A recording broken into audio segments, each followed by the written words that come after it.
on BBC Radio 5 Sports Extra. Round 11 of the FIA Formula One World Championship taking place this weekend at the Red Bull Ring. Hello and welcome. Ben Edwards, F1 commentator with you this weekend. Alongside me, former top F1 mechanic and in more recent years TV presenter on all forms of motorsport, Mark Priestley. And we're looking forward to what is going to be the third sprint race weekend of the year, Mark. So we've got a slightly different format. We're going into the first practice of the weekend in just a moment. But the format of these sprint race weekends is really quite different, isn't it? Yeah, it really is, and it puts a huge amount of importance on this practice session. You know, in traditional race weekends, it's a little bit more relaxed in terms of you have a lot more time to play around with the car, to try new components, to do all your aero runs and gather data. Whereas here, we've got just this 1 hour, and then we're into a qualifying session. So this is important. You're going to see a lot of people out on track, and it's all fairly representative running. So I love it. Me too. We're looking forward to this first practice session, probably in the dry. There is a bit of cloud around at the moment, a possibility of some drizzle, but basically at the moment it looks as though it's going to be dry. This weekend we're looking at temperatures around early 20 degrees. This track is a relatively short track. It's not the shortest track on the list, but it is relatively short, and that means we get over 70 laps in the race. So it's pretty full on. There's one decent long straight, but it's hard work for the drivers around here, isn't it? Yeah, it is. It's hard work because the circuit is a challenging one. There's a lot of up and down. There are a lot of corners, and it's actually the shortest lap time, even though it's not the shortest circuit. And that poses a number of problems in itself. I remember being at the team, the guy holding out the pit board, just to name but one problem. You've not got very long to change those numbers and get it back out again before they're back round. But particularly when it comes to qualifying, we're going to see traffic being an issue, and they're all going to have to be very careful to manage that. That's a very good point. The scene is a beautiful scene. It is a lovely part of Formula One around the world, really, because it's the foothills of the Styrian Mountains. It's at a bit of an altitude, 660 metres, so that has a little bit of an effect on the cars as well, doesn't it? And sometimes we get quite strong wind here too. Yeah, I mean, the climate, like a few other of the circuits that we go to that are nestled in sort of interesting locations like this, surrounded by hills, the weather can change incredibly quickly. Wind can pick up and rain can come in. We saw a lot of rain yesterday at the circuit, and there is high potential that will come into play at some point over the weekend. So that's one to keep an eye on. And whilst we've got a dry session, as we have now, only I think a 20% chance of rain as it's showing at the moment, that's going to be really crucial, so that everyone needs to be out on track to get the learning they can. We don't yet know how much of the rest of the weekend is going to be wet or dry, but they need to take advantage of every moment they can while it's not wet. Well, it's wonderfully attended, and this place has really built up in recent years. They've added a few more grandstands, over 300,000 attendees over the course of the weekend nowadays. Massive Max Verstappen support, which we've seen here for many years. Of course, this track has been owned by Red Bull since 2011, so that's sort of part of the support for Max, and he's done very well here over the years. We're going to have to wait and see if he can take yet another victory here this weekend. A change to the track, because one of the issues that's certainly been part of this circuit over the last few years is running wide and getting penalties by going over your white line, and not always getting picked up very quickly. Sometimes we didn't get those penalties until quite late, and it would change the finishing order. But they've added in some new little mini gravel traps, especially around the last two corners, which are key to that. And I think that could be quite effective, couldn't it? Yeah, it was a move. They had to do something. This race 12 months ago was a bit of a mess, if we're honest about it. I think there were 1,200 investigations for track limits violations during the Grand Prix, and we didn't actually get the results of that race confirmed until 5 hours after the checkered flag fell. No one wants to see that happening again. We want to see the result be the result and have everything sorted out very quickly. So they have put in place at corners 9 and 10, they've put a very thin strip of gravel. So we do have the big tarmac runoff areas that they need for safety, but they've put a thin strip of gravel, which is exactly the width of a Formula One car away from the white line that delineates the edge of the circuit, which means that the drivers have no incentive to push the limits beyond that white line. which in the past, it was always worth having a go because the lap time was there if you pushed it to the max, and if you stepped over it, there was no penalty. Well, now, if you step over it, even by a few millimetres, you'll touch that gravel, your lap time will be slower, and therefore you're going to see a fairly self-policing effect, I think, in which the drivers just need to stay away from that. So I like it. I like it too. It does look very, very promising, that it won't make the cars run quite so wide. And I like the way they've done it as well. They've adjusted the black paint to adjust the curb width. It's 1.5 metres basically now from the white line to the gravel. If you put it in the gravel, you're messing yourself up without penalties, really. But of course, you don't want to be chucking gravel around too much. That can do damage to cars. I remember reading your book, author as well, and talking about gravel in the back of Lewis Hamilton's car once, and trying to get all that gravel out at the last minute in a race. Yes, it definitely can pose problems. I think that's one of the risks of this solution. It's not actually that it's a unique solution. We've seen it at other tracks, so we know that it can work. But we also know that at places like Monza, where you've got gravel very close to the edge of the track, at the chicanes, you do sometimes see gravel being dragged onto the track. And there's some drivers that have expressed some concern over that. But let's see how it goes. I think it's a sensible solution. It's a great first step.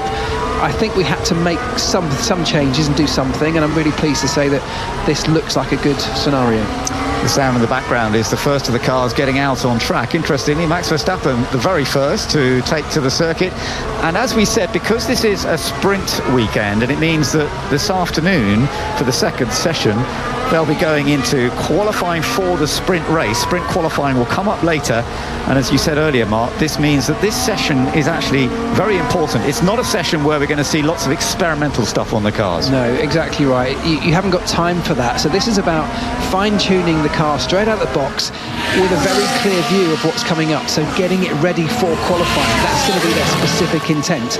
And that's what all the work will be focused towards. So a different engineering challenge. The drivers and the engineers will have to work in a slightly different way to normal. It's very focused. But, you know, Formula One teams have got very good at doing this. And actually, it means that we sometimes get teams that are, to some extent, underprepared for the rest of the weekend, which can pose something really quite interesting for us as viewers. It's going to make this session busy too. We're going to see all the cars, pretty much all of them, getting out there straight away. They don't want to waste any time. They want to get the laps in as quickly as possible.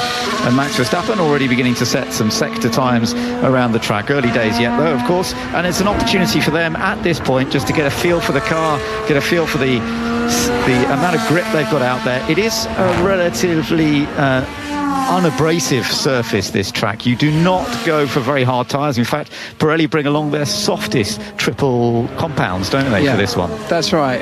So there will be a lot of understanding of that. Of course, the cars between the last race and this race completely stripped down and into a million pieces and put back together again. Put back together in slightly different configurations, of course, because there is a slightly different demand on the cars around here than there is at somewhere like Barcelona that we were last time out. Steering reminds me a little bit of Miami, a little bit harder to turn right, much easier to turn left. Okay, understood.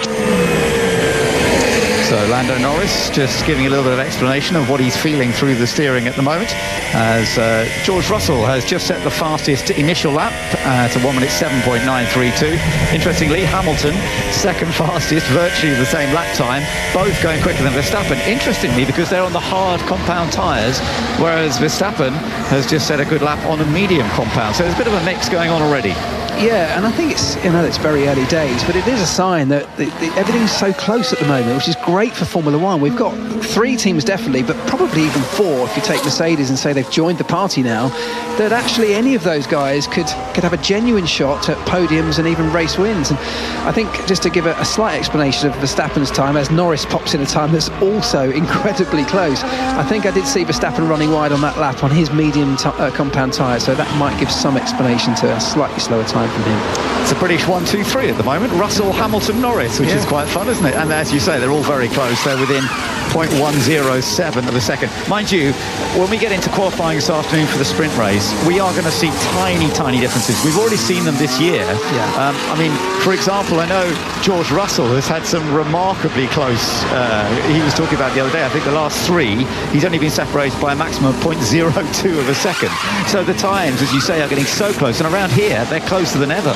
Yeah, because it's such a short lap time, there just literally isn't the time for the cars to space out, which in qualifying qualifying means we'll get very, very close times, and in the race means we don't get this long, drawn-out train of cars, which does mean traffic's a problem. It can pose an extra threat, but it's one of the sort of features of this relatively short lap. I don't like this steering column. Feels weird. Understood. That was Yuki Tsunoda just reporting that he's not happy with the feeling of the steering on the RB. And he just ran a little bit wide a moment ago, but... So we're looking forward to the Austrian Grand Prix this weekend, and right now we've got the first practice session on, and interestingly we've got 3 Brits in the top 3 places. Very early days, but George Russell ahead of Lewis Hamilton and Lando Norris, with championship leader and multiple winner here in Austria, Max Verstappen, in 4th place. But very early days. This is a sprint race weekend. We'll have qualifying for the sprint race later today, and then the sprint race tomorrow, and then of course the all-important Grand Prix, which we reckon is going to be mighty close, coming up on Sunday. Back on board at the moment, we're just seeing a little bit of Lewis Hamilton. Let's see what happened as he went into turn 3. Car in front. Traffic. Yeah, it's going to be a feature, I think, particularly today, and in fact running into tomorrow as well. Of course, we've got the qualifying for the main event tomorrow, and traffic is going to be a major issue because the circuit's so short. You haven't got the length of tarmac for cars to space out and find the gaps that they need, and part of this practice session in FP1 here is all about learning where you can make space, where your gaps are, how you manage things like traffic. And it's a responsibility of both from the driving perspective but also from the engineering teams to keep their drivers very well informed. These kind of circuits were always a bit of a nightmare for the engineering team because you're trying to engineer your own car, you're trying to look at your own game if you like, but you also have to be so focused on what's going on around your driver and keeping them updated as to whether a car's coming through, what kind of lap they're on, making sure your driver stays out of the way, because penalties will be applied as the weekend rolls on. That's a really good point. I think that connection between the team and driver and telling them who's coming up, where you've got space, that's so crucial nowadays, and around this track probably as much as anywhere it is very important to get that right. Oof, we're just seeing a little bit of dust being thrown on the edge of the gravel track by Lewis Hamilton. He's on another good lap, not necessarily the quickest, although he's done a good middle sector there. Russell is currently still fastest. George Russell, now Lando Norris has moved up into 2nd. Hamilton's been pushed down to 7th so far. Let's just see what he does on this lap and see if he does actually go quicker. So the final sector he put the best together, and he's now gone fastest. It's now Hamilton, Russell, Norris, so Brits top 3 again, but slightly different to what we saw earlier. But now the 2 Red Bulls are both up there, with Perez in 4th and Verstappen in 5th. Yeah, and that's going to be a dynamic to watch, isn't it? The 2 Red Bulls. We know how good Max Verstappen is. We know this is a circuit that should suit that Red Bull car. Traditionally it always has done, not just because they own it, but because it suits the characteristics of their car. But I think we've all been looking at Sergio Perez and asking the question, when's he going to rejoin Max at the front? When's he going to be able to help this fight that Red Bull now have on their hands, particularly for the Constructors' Championship? And I think this is a circuit, because we should get back to some normality in terms of their car working well, where Sergio will at least have the opportunity to have a clean weekend. There's no penalties like we had last time out so far.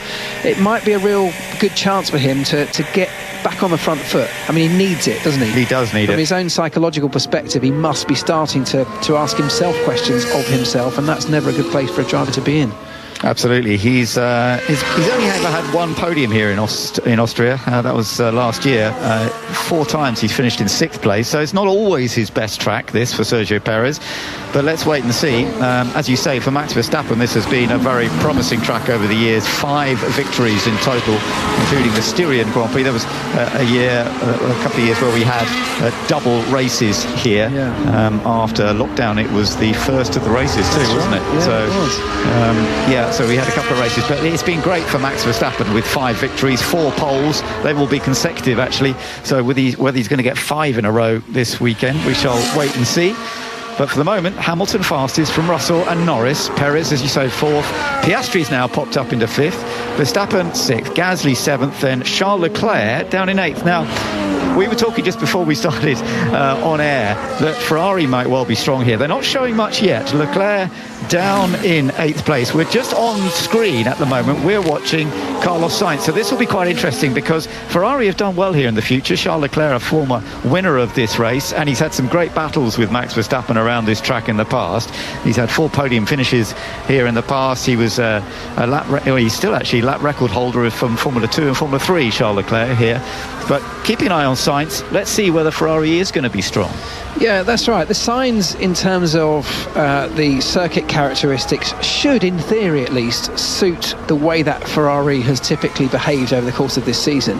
We saw them struggle last time out in Barcelona, but it's a lot of medium and high speed corners, which this circuit has some of course, but it is mixed with some slow corner stuff, which really changes the way that the car operates. And I think everybody expecting Ferrari to be further up the grid, so we'll keep an eye on it. So far they are on the harder tyre, which of course is the slower of the 3 compounds available. Some as a mix at the moment of most between hard and mediums, with the Williams the only runners around on the soft at the moment. So they're on the harder tyre, which would generate a slower lap time. He pops a lap time in that puts him 6th, about half a second down, which actually around here is a considerable chunk. So definitely not enough, and still work to do. And we've just seen Max Verstappen show us what he's capable of, and he's gone quickest by just over 2.5 tenths, then pipped quickly by George Russell. So things are changing fast, aren't they? It's all changing quite rapidly at the moment, but this is kind of what we expect from this P1 session, when it is their only practice session, remember, as we mentioned earlier, because they've got qualifying for the sprint race coming up later. So they're putting in a lot in this event. That was on the hard compound tyre that Russell again has gone fastest by actually a big margin. Around here, 0.259 of a second is a big margin. It looks as though the Mercedes is in good shape around here at the moment. I know sometimes they show more in practice than they do in qualifying, but I would have thought this is a more realistic view for all of us. We shall wait and see later, but the Mercedes is looking very, very powerful at the moment. Verstappen now second. Hamilton's just coming back out on a set of hard compound tyres. I think he's on a fresh set actually, so that'll be interesting to see. Sergio Perez meanwhile on a lap and doing a personal best, and the sound you can hear at the moment is being on board. Oh, he's backed off though. Yeah, he's backed off. Yeah, so Perez has backed off. I think looking at Mercedes, they have tended to be quite quick on the harder compound tyre. They seem to favour that end of the range as a general rule of thumb. But the other part of this is that we often see the Red Bulls not necessarily cranking the engine up in the early practice sessions on a Friday, but of course today, with it being a sprint weekend, they no longer really have the luxury to do that. They're not going to be running around in a traditional FP1 and FP2 with the luxury of time on their hands. As we touched on earlier on, this is a critical session in which they have to be prepared for qualifying for the sprint later on. So I would imagine that everybody is sort of cranked up to the max here. This is a full qualifying preparation session as opposed to just an early typical FP1. So these lap times, I suspect, are reasonably representative. They are, I agree with that. And we've still got 47 minutes to go, but this time will go pretty quickly for all of them. Russell fastest from Verstappen, Hamilton and Lando Norris. Interestingly, Kevin Magnussen has popped up to 5th. On camera at the moment, we are watching his teammate Nico Hülkenberg out there on track. But that's impressive that the Haas is already up into 5th place with Kevin Magnussen.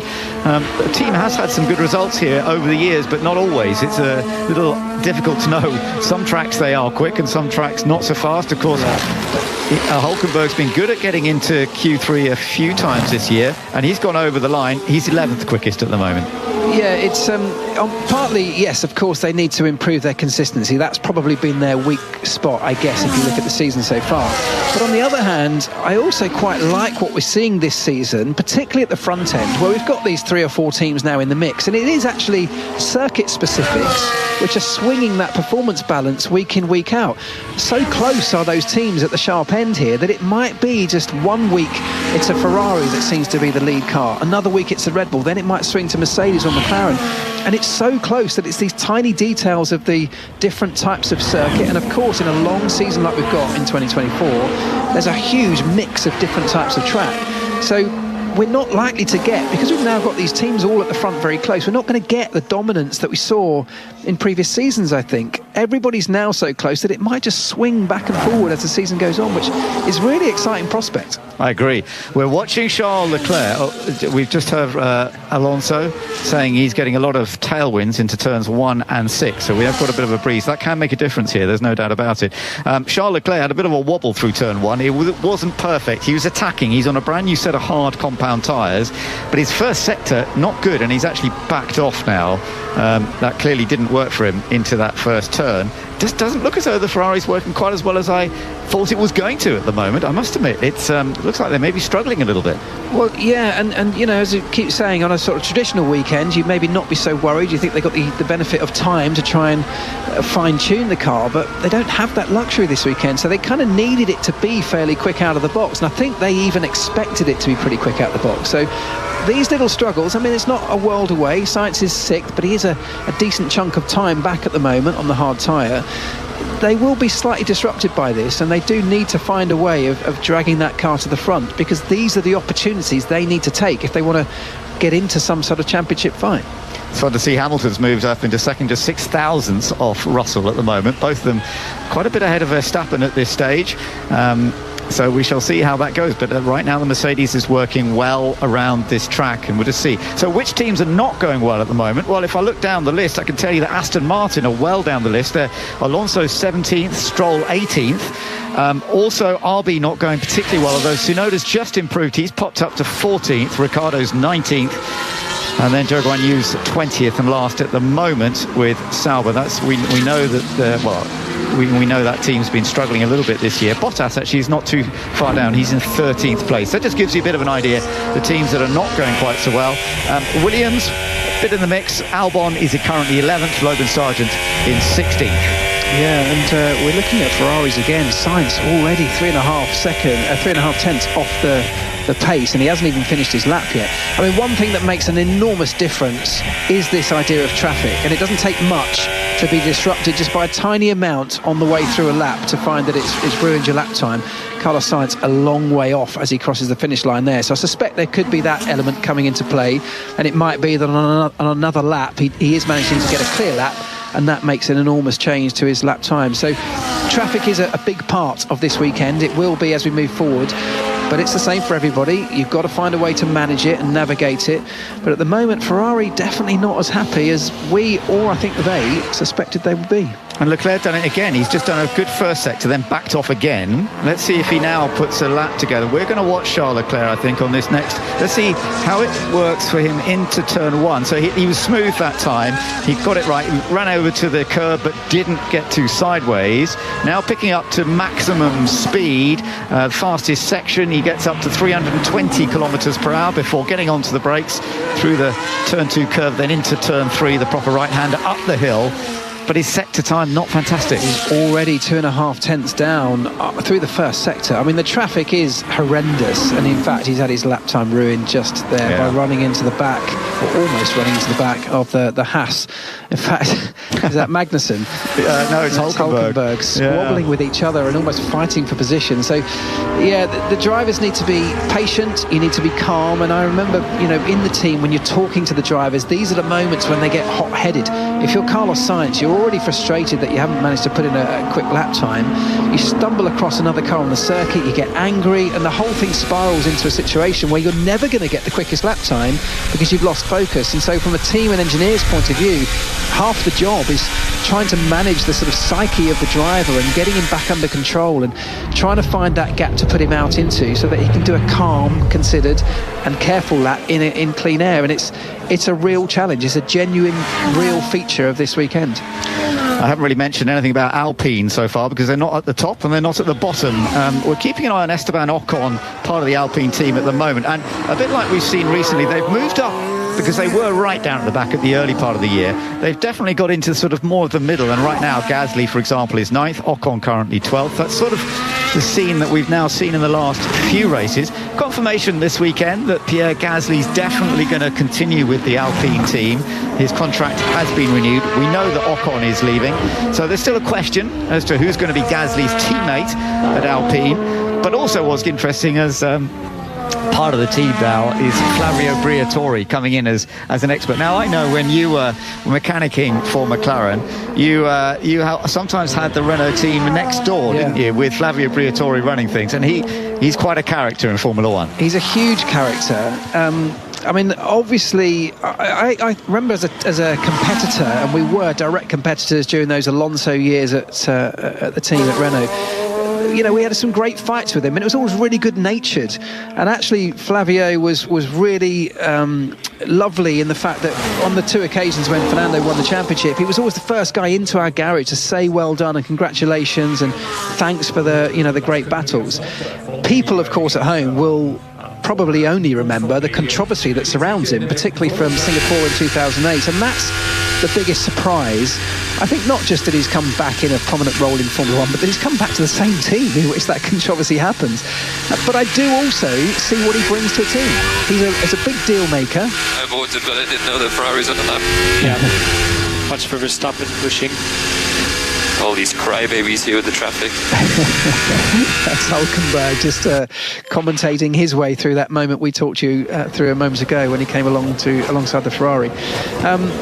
Flavio Briatore, I can see what he brings to Formula One and to a team, and let's face it, Alpine are in a moment where they're struggling, they're trying to rebuild, they're trying to look to a future that's better than the present, and I think there is something in what he can bring in terms of attracting maybe a great driver to that second seat. Maybe it's sponsors, maybe it's navigating the team's way through the new Concord agreement which is coming up. Those are the kind of elements that he is very good at. You're absolutely right. I'm also keeping an eye on Hamilton. My goodness, he is pushing really hard at the moment. He's just done the fastest mid-sector. He's gone quickest again. And I tell you what, the car is looking fabulous. The downforce, it's actually chucking up more dust than any other car. Yeah. Is that because it's got amazing downforce? I'm not sure. Well, it's definitely a feature of that. Yeah, it expels that airflow, of course, and if there is dust and he's running over curbs and pushing to the limits, it does throw that up. But it's a real sign, isn't it, that Mercedes have turned a corner. You know, we've heard them talk about it. We've seen it in the results over the last couple of rounds. They brought a new front wing as part of a bigger aerodynamic package, and I heard James Allison in an interview last week talking about how they've had this almost a eureka moment where they've understood that the combination of the different elements of their group, so the sort of chassis engineering teams together with the aerodynamic engineering teams, have suddenly had to find a new way of working together, and it's now generating results. So different regulations and these different generations of cars have required something different from the organisation, and they feel like they've found that and they've unlocked it, and we're already seeing very quickly the results turn around. So the future's looking a lot brighter for Mercedes, which is great. Yeah, you're absolutely right. And just looking at the way, it's obviously, I mean, they have a limit on where they can run the car, but they look as though they're running it pretty low. You've got to allow some tracks, you can't run as low because you've got to clip curbs and all sorts of things, but it seems to be working well here. Yeah, and that's one of the things they've always struggled with, and all of us remember those sort of porpoising years, as we called them, where the Mercedes suffered perhaps more than most, where when they started to run it low, which is where the lap time is with these ground effect type cars, you need to run low to get the maximum effect. As soon as they started to lower their car to what they thought was the optimum level, they came across things like porpoising effects that meant actually, from a mechanical point of view, it destabilized the car, it wasn't drivable. So they now have had to, and they try to deal with that through mechanical means. They try to adjust things like suspension and anti-roll bars and springs. What James Allison was now saying is they've now combined the effect of aerodynamics in dealing with those problems, and it's that combination of both the mechanical engineering plus the aerodynamics to deal with the same problem that's really now unlocking performance. So it's a really interesting idea and definitely proving to show results. It's not possible to change steering column, right? Not now, I mean, end of session. That was Yuki Tsunoda, still not happy about the steering column, and obviously there's not time in this practice session. They've only got just under 37 minutes to go. They need to get as much running as they can, and if he wants it changed, then there will be time between now and qualifying for the sprint race later. Let's just update you where they are at the moment. Hamilton and Russell are 1 and 2 for Mercedes at the moment. Then Red Bull are 3 and 4. Verstappen ahead of Perez. Lando Norris is 5th. Then both Ferraris, but not quite up there at the moment. Leclerc is in 6th, Sainz in 7th, Kevin Magnussen with that good lap in 8th place in the Haas, and Oscar Piastri in 9th place in the second McLaren. Then Esteban Ocon rounds out the top 10. We've got Alexander Albon in 11th place, ahead of Pierre Gasly. And Yuki Tsunoda, we just heard from, he's down in 13th place at the moment. Valtteri Bottas in 14th place, ahead of Logan Sargent in the Williams. The other Haas of Hulkenberg in 16th place. And then we go down to the bottom end, and it's the Aston Martins are still down there. Fernando Alonso is down in 17th place. Lance Stroll is 19th. Between them, we've got Daniel Ricciardo. And then Zhou Guanyu is still last at the moment, down in 20th place. He's done 10 laps, so it's not as though he's got a mechanical problem, I don't think. It's just that he's not getting the speed out of the Sauber at this stage. But little pause at the moment. Most cars are now into the pits, and we've still got, as I say, a little over half an hour to go. And I wonder if they're going to be switching to soft tyres. Probably not yet. Towards the last part of this session, we will be seeing them switch to soft tyres. Yeah, because of course the soft tyre is the one that they're most likely to run in qualifying. That will be the one that generates the fastest lap time, and so they will have to run on them. But of course they don't want to use them up too much. It's the Williams that's first out of the garage. It's Logan Sargent, and he is indeed on that soft tyre. I didn't expect him to be out quite yet on softs, but yeah, he is out there already. Logan Sargent, not looking terribly likely we're going to see Logan Sargent in Formula 1 in the future after this year, is it? No, it's not. I think, look, he's had a couple of good years, or a couple of good goes at it. I think even he has to start admitting that it hasn't worked out for him for whatever reason. There'll be lots of reasons in his own mind why it hasn't worked out, but ultimately he hasn't been able to match his teammate at almost any point throughout that 2-year period. So Formula 1 is supposedly for the best drivers in the world, and if Williams have hopes, and I know they do have hopes, of moving further up the grid under the new management regime with James Vowles, they need 2 very good drivers in there. They're very openly courting Carlos Sainz. If they can get hold of him alongside Albon for the next year or two, that would be a really strong driver pairing. He'll be happy to be racing at this track. He's won here in Formula 2 in the past. It was a little bit because some of the other drivers he was competing against actually had penalties at the end of the race, but he was quick in a Formula 2 car around here. Let's see how he gets on at the moment. So far this year hasn't been going particularly well, and that's not a very quick time. I don't know whether they're playing with something else at the moment. Well, I actually think that the Williams was on the soft tyres earlier on, so this could well be a used set, a very well used set of softs. And what they're thinking, of course, given that it's the only practice session, is there any potential for that to be a race tyre? How long can they run on a soft tyre without getting excessive tyre degradation? These are the kind of things they'll be looking at. So that'll be interesting information for them, perhaps ahead of the sprint race and maybe even the race on Sunday. And also interesting information, I guess, for everybody else to keep an eye on as well. George Russell's just had a little bit of an off, nothing major, just his brakes a little bit too late into turn 3 and ran wide. No problems. There's plenty of runoff there if you get it wrong. He had a wheel on the curb, didn't he? And that's probably why. Yeah, a little lock up as he stepped onto the curb, just sort of unstabilised or destabilised the car. So nothing too much to worry about. They're in a very good place, I think, Mercedes right now. They seem very comfortable in the car. The car looks very good, as you said earlier. And the lap time is reflecting that. So they'll be sitting very pleased at this point, given that we're, over halfway through the only practice session, and they are clearly looking the most comfortable, albeit with still the soft tyre runs to come, and that will change things. Some tyres literally work better on some cars rather work better on different tyres than others, so the dynamic still could change, but a really good start to the weekend for Mercedes. Absolutely. Well, the sound you're hearing right now is Daniel Ricciardo in the RB. This is a crucial time for Daniel Ricciardo, and that's coming up in the media a lot now, in that, is he really going to stay with RB next year? Will he still be in Formula 1? He's already said that really it is the whole Red Bull setup that he loves being a part of. He doesn't think there are any options anywhere else, and actually, in a way, he doesn't want to be anywhere else. He would like to stay, but I tell you what, these next 2 races, I mean, we're in this triple header of races at the moment. We're at number 2 here in Austria next week, Silverstone.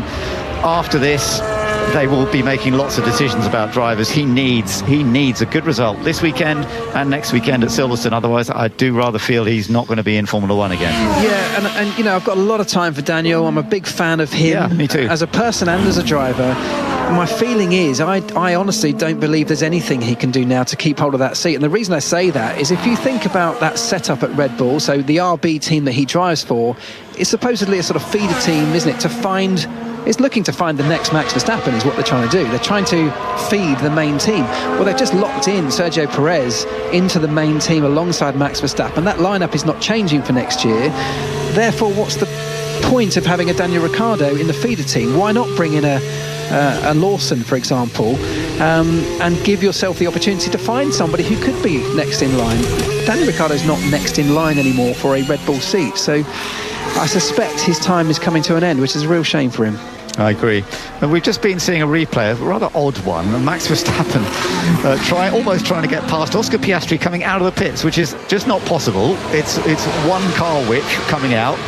He was almost sort of hunting around. I don't quite see what the point of that was. It's like an angry guy in traffic on the B road, isn't it? Just right up behind you, weaving around to sort of show a sign of aggression. I'm not sure what that was about, to be honest, a strange one. Of course, they are looking, they're all desperate to get into the right gaps, and their engineers will have sent them out with a view of which gap they're going to aim for, where they're going to be. And if he's ended up coming out the garage and just fell behind the McLaren, that will sort of upset the plan. So that's probably the thinking, but it's not a good look, and he's just got to figure it out on circuit, unfortunately. Absolutely right. We've got quite a few cars actually out there on used tyres and doing a bit of a race run, I think, at this point, which makes sense because, remember, this is the only practice session of the weekend before they go into qualifying for the sprint race later on today. So they need to put a bit of fuel on board, get a feel for the car on tyres that have already done a few laps around this track. And Lando having a little bit of a wobble there into turn 3, gets it sorted out. Lando Norris currently is 5th fastest overall. Remember, of course, Norris has been a major competitor with Max Verstappen in quite a few races so far this year. Just listening to Russell. Yeah, that was good. We've sent both the cars out together again, mate. Now, sometimes it's hard to know with George. Does he mean that was good, or was he just having trying to work out if that was sarcastic or not? I couldn't know. At some circuits, of course, you do intend to do that because you can use it to give yourself a toe. And there is a reasonably long straight here, so that may well work in their favour. But it's also only one long straight, and the rest of it is actually all about traffic. So it gives them an element of control over the traffic because in their part of the racetrack they have control over 2 cars rather than just the one that others might have. So that could be part of the thinking here. It will be a strategy. As I said earlier on, the traffic is a major part that has to be navigated through this weekend, right from the word go and all the way through qualifying. So maybe that is part of the game plan. We shall see. Of course, the first podium of the season came to that Mercedes team just recently, and Lewis Hamilton getting that 3rd place in Spain last week. That was very, very impressive. Good stuff. And of course, Russell's already had a podium as well. So the two of them, well, we're just going to have to wait and see how it all goes at this event. We are looking forward to a pretty close battle, I would think, between both of them. At the moment, they are 1st and 2nd. Hamilton quicker than Russell. Verstappen currently 3rd. He's going very slowly at the moment. Listen in. Verstappen. No, I have an engine. What does it say? Engine fault? Oh. Stand by. He's concerned he's got an engine fault, and this is a bit of a problem if there is an engine fault because they're already onto their full line of engines this year, aren't they? Yeah, he took a new internal combustion engine recently, which was the maximum he was allowed. We've now got a red flag because Verstappen's actually stopped on the start-finish straight. His car has ground to a halt. It looks like he's still got power in terms of electrical power, so the dashboard's still lit up, but an engine fault sign. It could be something serious, clearly, or it could be something that can be reset very simply, and they won't know that really until they get back. They've got telemetry, but they don't get the full amount of data until they get the car back into the garage and plug it in. So from their point of view, they will desperately be hoping this isn't something that's going to require a change. But yeah, not the way that they wanted to start this weekend at all, is it? Absolutely. You've got to hope that it's something fairly simple, an electric problem or something, because otherwise it's going to make a very, very busy time. Let's get a bit of extra information from our correspondent, Andrew Benson. Andrew, talking about... we'll just listen to Verstappen. Just sit tight in the car for the moment, please, Max. Yeah, they're trying to sort him out. Andrew, the engine side of things for Red Bull is not perfect at the moment, is it? No, so he's already used 4 internal combustion engines and the various other power-producing parts, if you like, of those. So that's the maximum limit you're allowed for the season. So any new one would mean a grid penalty. Now, there was a report in the Dutch newspaper De Telegraaf yesterday saying that here's Verstappen's radio again. The only thing I changed was the high-speed diff. One click and then suddenly this came up. I don't know if it's related. Okay, stand by. This report in the Dutch newspaper, which has very, very close links with Max Verstappen, was saying that the engine that he had to have replaced in Canada a couple of races ago had been written off by Honda. Now, I'm told from inside Red Bull that that's not entirely correct yet, but that the engine itself is likely to be lost, even if some of the parts might be salvaged. So that in itself, just losing that Canada engine, as it looks like they will mean a guaranteed engine penalty down the line. And an engine penalty is like this. In this case, it will be 10 places on the grid at a future race. So they'd probably take it at somewhere like Spa, for example, where overtaking is easy. Now, if he's lost another engine, that could mean another penalty on top of that one.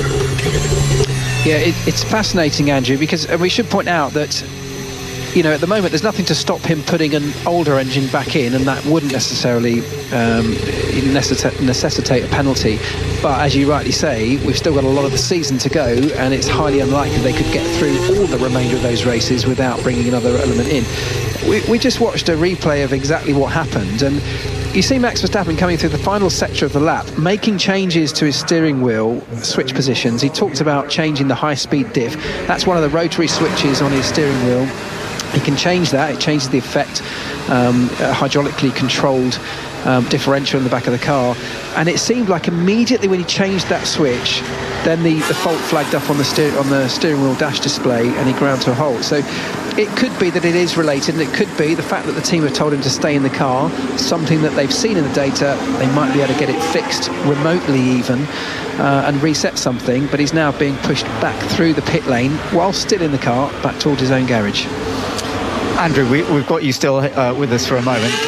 Obviously, this is not ideal for Red Bull, although they've, still controlling the championship at the moment in both drivers and constructors. But yeah, there's some sort of anxious moments for them at the moment. There was a funny moment actually in the Mercedes press conference yesterday with Lewis Hamilton and George Russell, where one of the journalists asked about Red Bull's problems and would they get over them, and George Russell sort of laughed at the guy and said they've won 7 of the first 10 races. But of course it is true that actually had a couple of small details gone differently in both Canada and Spain, Lando Norris would have been the one who'd won 3 of the last 5 rather than Max Verstappen. And Norris still believes that he's got a chance of winning this championship. He's a long way behind, 69 points adrift of Verstappen.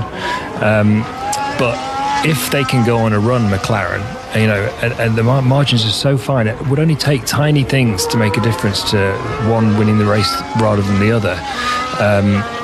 That 69-point margin is not unrecoverable if McLaren can be the ones that are winning the races more regularly rather than Red Bull, because there's so many races to go, because it's such a long season, Ben.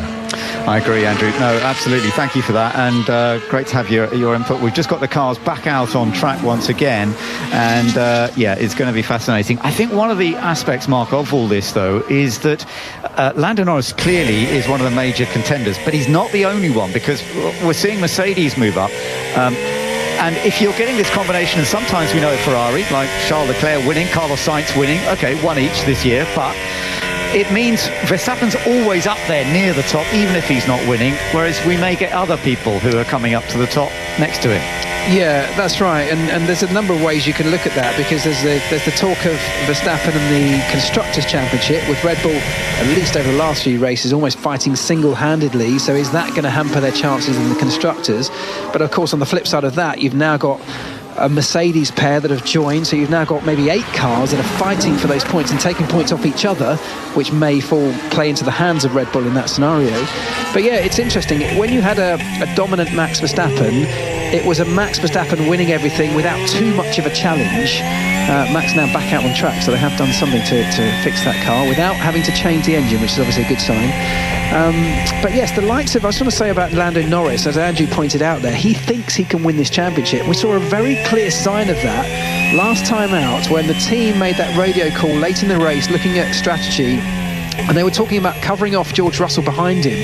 He was in 3rd place with Lando in 2nd, and Lando's reaction to that was, well, we could do that, but only if we want to protect second. What about going for first? What about chasing after Max? It's a slightly risky strategy, and in the end it didn't quite work out. But that mindset, he wants to win and he believes he can, and I think that's a great place to be in. I agree. I think it's he's moved on to that step now. Yeah, I agree. Well, the slightly funny noises that you're listening to are the onboard with the Red Bull. So the engine of Verstappen is running okay. You just get this slightly odd noise on the entrance to corners. Sometimes it's just gear change, but yeah, I think it's all running okay now. Looks as though he's going to be putting in a quickish lap now. 21 minutes remaining in this first practice session. Well, you can bet your bottom dollar that Max will be hearing any funny noises, even if they're not there. When you get into these moments and you've had the problems, you're listening. He isn't going quickly. He is sort of tiptoeing his way around the lap. So all not entirely well yet, but I guess this is all valuable testing and data for the team. Whether they have got a problem, they'll know a lot more than we do, of course. But they're not concerned about him driving the car, potentially destroying the engine. So I'd say from that point of view, it didn't seem like a mechanical failure. Probably more likely to be something in onboard a system on the car, which they hopefully have reset. We shall see. But he's going slowly, but he is circulating the track. Yeah, he is. He's having a little fiddle with adjustment of something on the steering wheel at the moment. As you say, he's not going super fast at this stage. He just wants to get a few laps in and make sure everything's working fine, which it seems to be at this point. And a sort of more race pace type that he's doing as he comes across the line for now. So we'll keep an eye on that. He's just done a 1:10 as opposed to 1:06, which is the fast single lap pace that we're looking at, that Hamilton has set the pace at so far in this session. Just listening into a replay of Yuki Tsunoda. Oh my goodness, a moment ago he nearly had a car move across in front of him. And listen. That was so scary, man. Albon, that was so dangerous. Yeah, I saw that. Yeah, he's just telling the team that it was Alex Albon who nearly moved across on him. Oh, Alex looked in his mirrors, hadn't seen him initially, and then got out of the way. And it is scary. I can totally empathise with Yuki Tsunoda. And these moments always look like the driver's just doodling around, not paying attention. And the reality is the driver's got enough on his hands in the car. And as we said earlier on, it's often the engineers that are really largely responsible for telling the driver where the other traffic is. Don't forget the closing speeds of some of these cars, particularly on a track like this, which is quite twisty, and you don't have a long run-up at times until they come into your vision. They can appear incredibly quickly, and if you haven't been told they're coming, it can make you look like a fool. But I don't suspect that was entirely Alex Albon's fault, but nonetheless a scary moment. Indeed. Let's just run you through the order. At the moment, as it stands, it is Hamilton-Russell 1 and 2 for Mercedes. Lewis Hamilton 0.1 of a second ahead of his teammate George Russell. Championship leader Max Verstappen is currently third fastest. Seems to have got over the slight engine problems where you saw a moment ago, where he stopped and there was a red flag in the session. His teammate Sergio Perez currently fourth, ahead of big rival in recent races Lando Norris. He's fifth. Then the two Ferraris are sixth and seventh. Leclerc ahead of Sainz. Top 10 completed by Kevin Magnussen, Oscar Piastri and Esteban Ocon. Just outside the top 10, the Williams of Alex Albon, who thankfully got out of the way just a moment ago from Tsunoda. Pierre Gasly's 12th, Tsunoda himself 13th, Bottas is 14th, Logan Sargent in 15th, Fernando Alonso still down in 16th, ahead of Hülkenberg, Lance Stroll, Daniel Ricciardo still way down the list in 19th, and Zhou Guanyu in 20th. That is how it stands, but that will likely change in the next 18 minutes, because at some point I think we'll see them all coming back in, putting on a set of soft tyres and getting a run for qualifying. Listening into a replay right now of Pierre Gasly on track a moment ago. Let's see if he locked up. Did he, going into turn 3? Yeah, inside right tyre, right front tyre. It didn't even seem like he was on the absolute ragged edge there, but he did have a reasonably sized lock-up, which meant that he never made the apex and ran wide, so that will be that lap time destroyed, and potentially the tyre as well. Not quite comfortable yet for Pierre Gasly. And then a replay of Kevin Magnussen up into turn 1. Yeah, he just didn't get the braking quite right, had to run wide. No damage done, but rather ends the lap rather quickly, doesn't it, when he's going in through the first corner. Yeah, and as much as we're always testing the cars and components and setups and things like that, the drivers are also testing their lines, they're testing their braking points, they're just seeing how far they can push the limits of the car on the different tyres that they're on. So moments like that, you don't mind them as a team, as long as it's done in practice and they figure it all out before the sessions become really important as we move into qualifying. Yeah, absolutely. It will be important later on today. Of course, it's qualifying for the sprint race, and the sprint race is not the Grand Prix, but there are still useful points on offer, and it'll make for a fun game on this Saturday morning. And then the way the system now works, they will then go into official qualifying Saturday afternoon for the Grand Prix on Sunday. So they're two. I quite like the way they've reset the system now. So it's like two separate events. Yeah. And it's not too combined as it was before.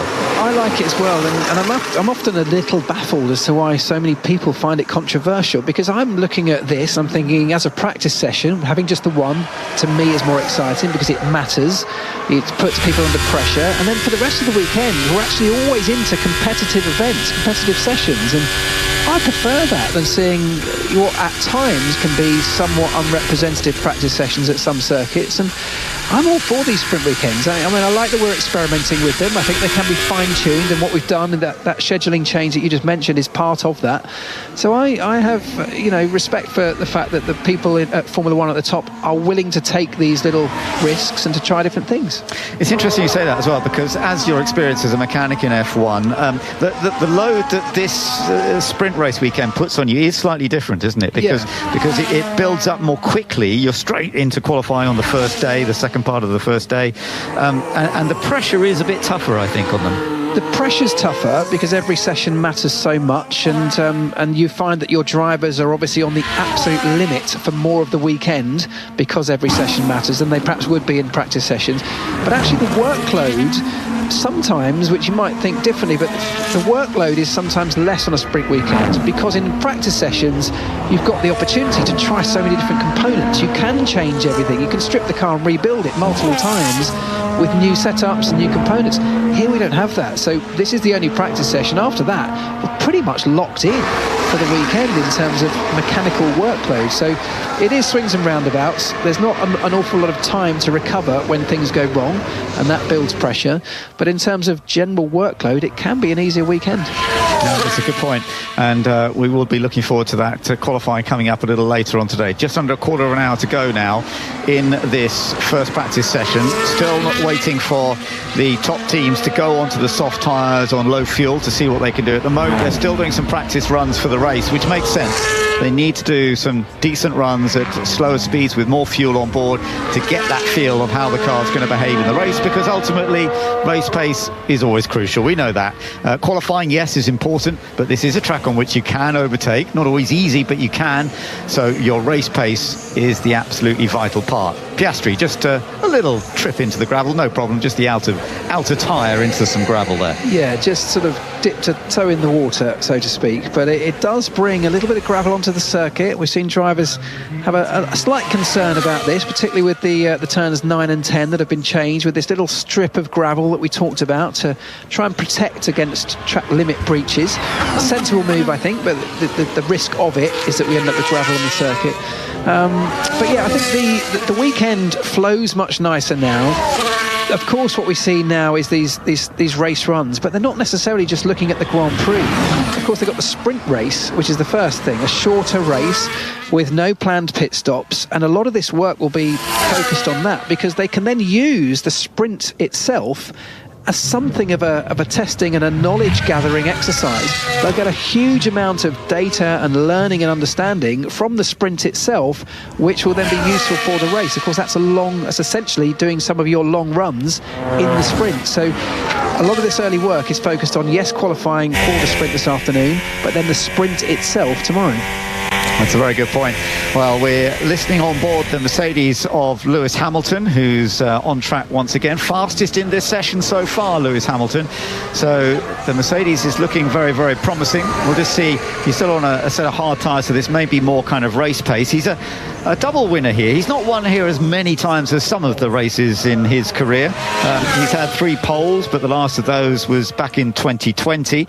And last year he finished in 8th place. Wasn't a great weekend for him here last year. Certainly those track limits didn't help him too much. He did ran wide and got some penalties.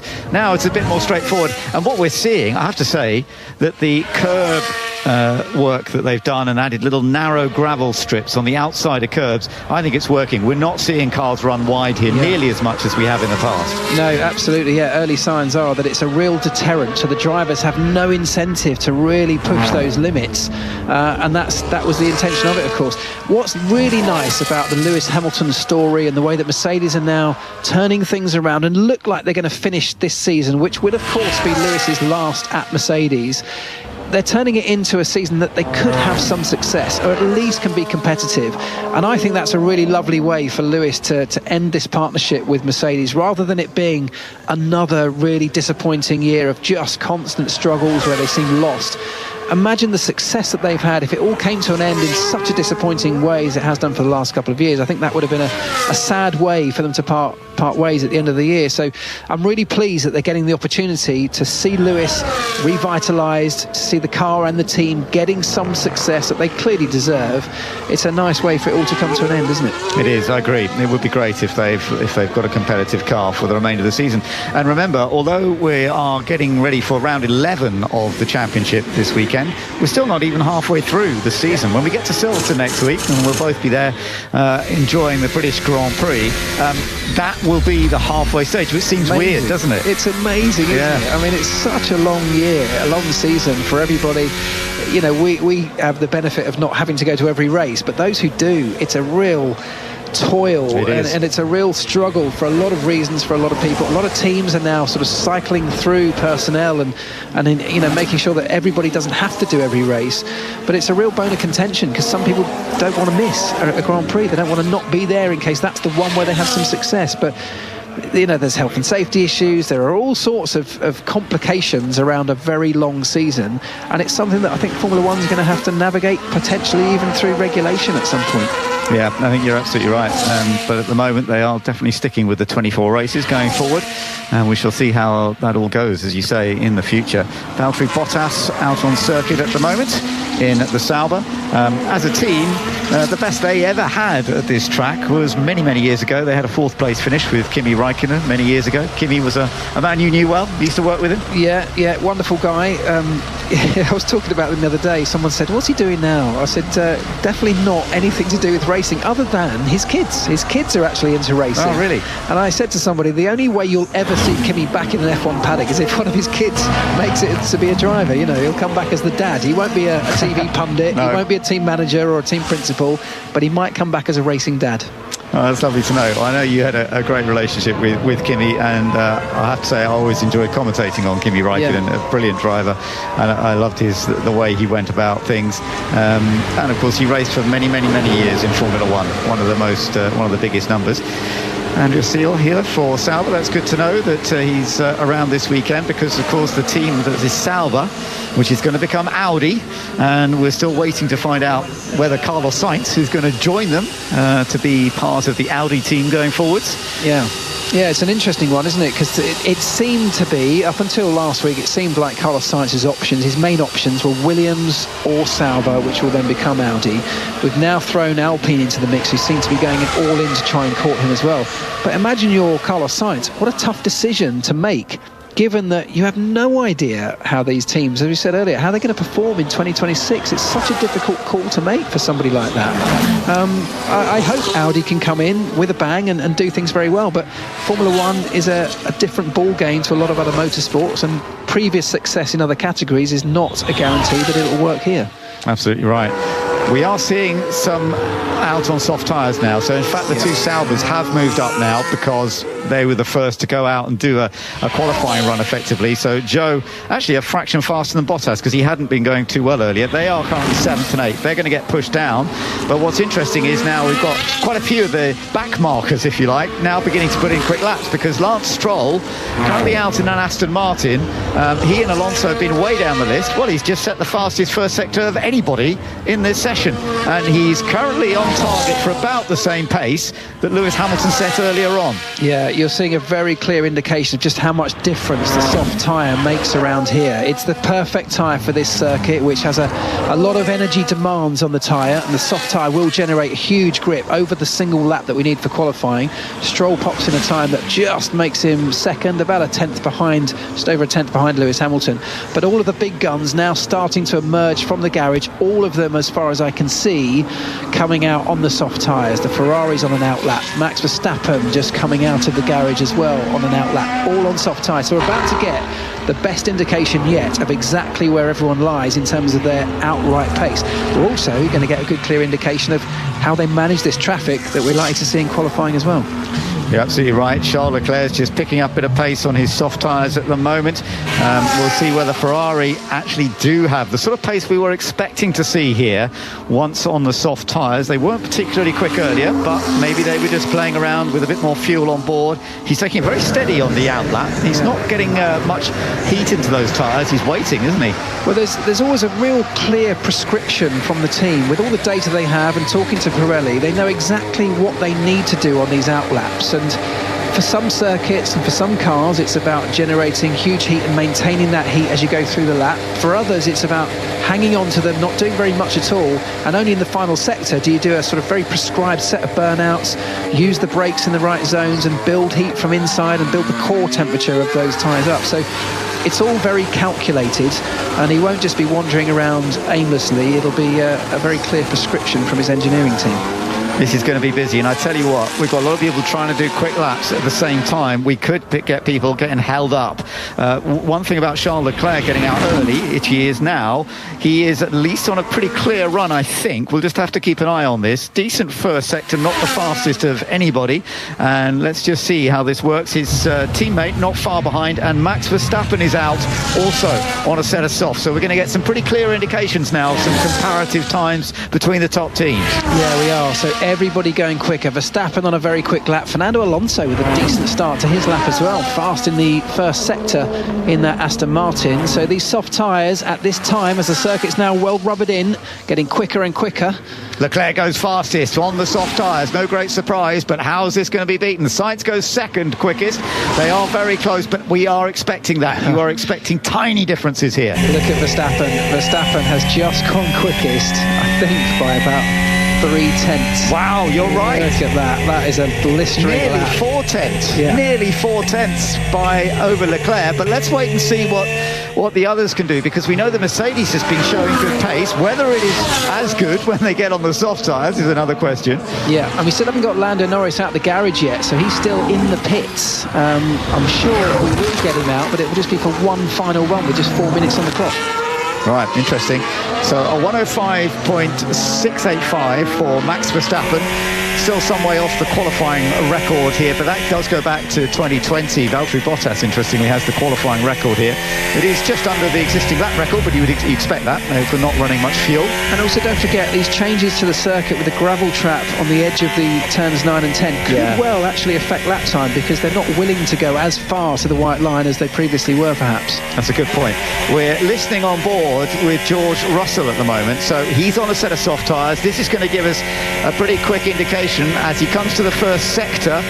He's about the same as Max Verstappen into sector 1. Yeah, and keep an eye on Piastri as well, who's gone very, very quickly through the middle sector. The first sign of any real pace that we've seen of him, and not just this weekend so far, but actually in the last couple of rounds he's struggled. So Piastri on a flyer. George has been held up. Yeah, he was. George Russell finding a car right in his way at turn 4. He had to back out. Yeah, that's disappointing, because he was on a good lap. Piastri's gone well, as you say. Look, he's just gone second. Yeah, that's right. Yeah, good lap from Piastri, and Norris now out on the track. So we are going to get one lap in from Lando Norris. It's really tricky, isn't it, navigating traffic? Yeah. Perez is a long way down. Did he struggle through traffic there? I think he may have done in sector 2. He's done a reasonable first sector, but I think he may have picked up traffic in sector 2. That has not gone well for him, and this is not going to be a mega lap for Sergio Perez. currently down in 12th place. Yeah, no, he doesn't actually change from that position at this stage. And the problem with things like this is, of course, he knows if he's had a problem like traffic, it's not necessarily his fault, but the lap time will keep people talking in this sort of negative sense about him. He needs to change the cycle of what's happening and what the conversation is around him, and that's what will be going on in his own mind. It's a real difficult situation that he's in right now, because you can quickly spiral out of control downwards, and he needs to sort of somehow turn that around. So is this Norris starting his flying lap? So he's got 2 minutes on the clock. He's got one flying lap, which he's just started on those soft tyres. His teammate's currently sitting in second, so we know there's pace in the McLaren. Let's see what Norris can do. Yeah, absolutely. This is going to be a crucial one for Lando Norris, for us to see, can he compete? Yes, he can. He's faster in the first sector than Max Verstappen. So that's the fastest first sector we have seen so far, as he now picks up the straight line speed, heading down towards slight curve at turn 2, and then the right-hander at turn 3. 313 kilometres an hour. He's gone wide. He's gone wide. He locked up into that corner, missed the apex, and that pushed him well wide onto the gravel. His middle sector was also looking really good. He was on for, at that stage, the fastest lap. So we know that McLaren has got pace. He didn't manage to realise it on that occasion.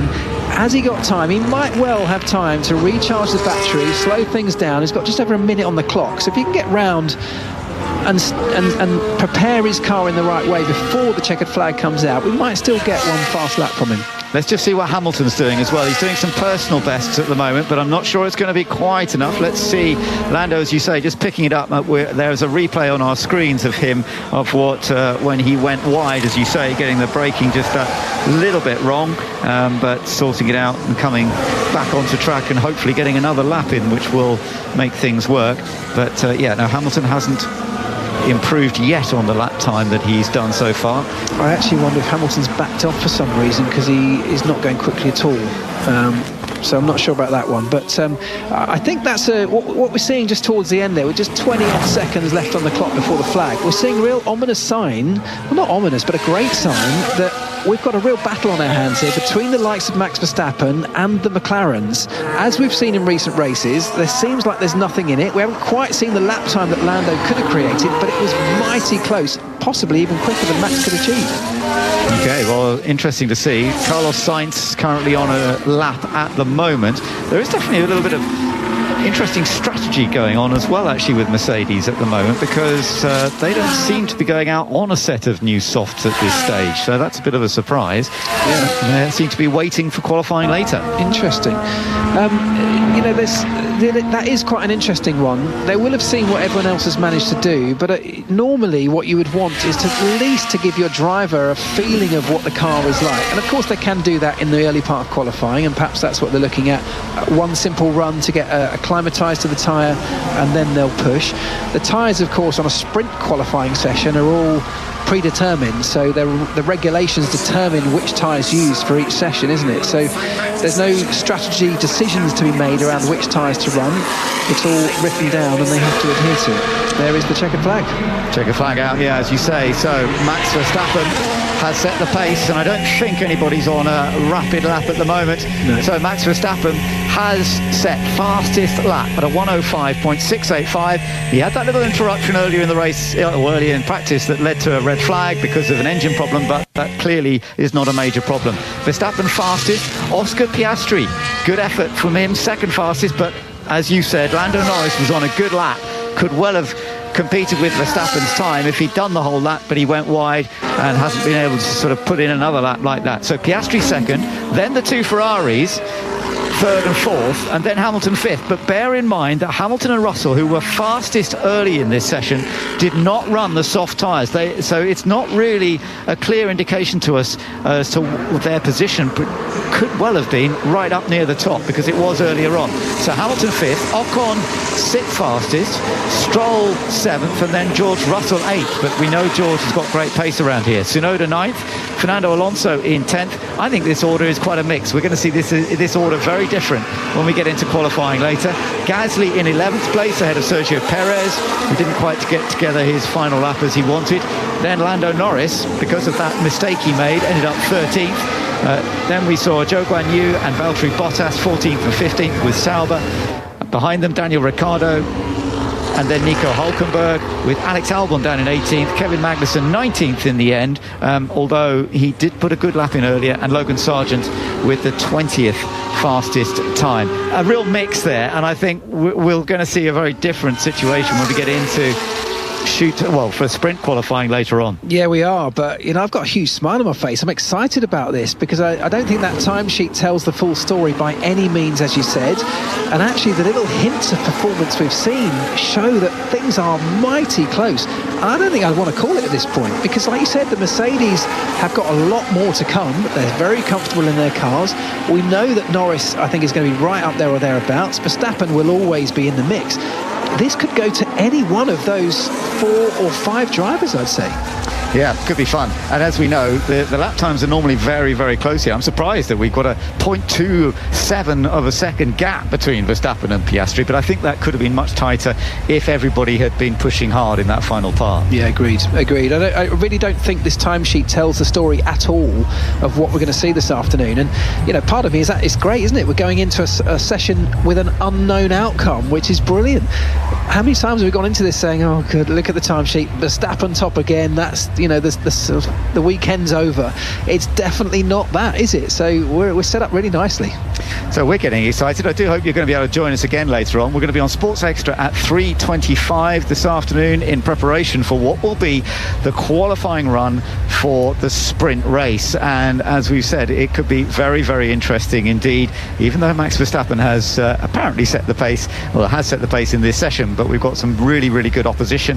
And we've seen some good driving with the new layout of the track with these gravel traps on the outside of various corners. We're definitely not seeing many people run wide, and hopefully that will mean when we get into qualifying we won't see people put in a quick lap then have it thrown away because they've exceeded track limits. I always hate that side of things. It's always much easier when the drivers are behaving themselves and staying on the track, which Lando didn't quite manage to do, but that's the way it can go. Yeah, no, I agree. I think it's been a good solution, these little gravel traps, very slim section of gravel just on the outskirts of some of the most offended corners in the past. It should see us avoid the kind of mess that we saw last year out. Well, I hope you can join us again. Mark Priestley and Ben Edders will be back for you again later on. This is an IMG production for BBC Radio 5 Live.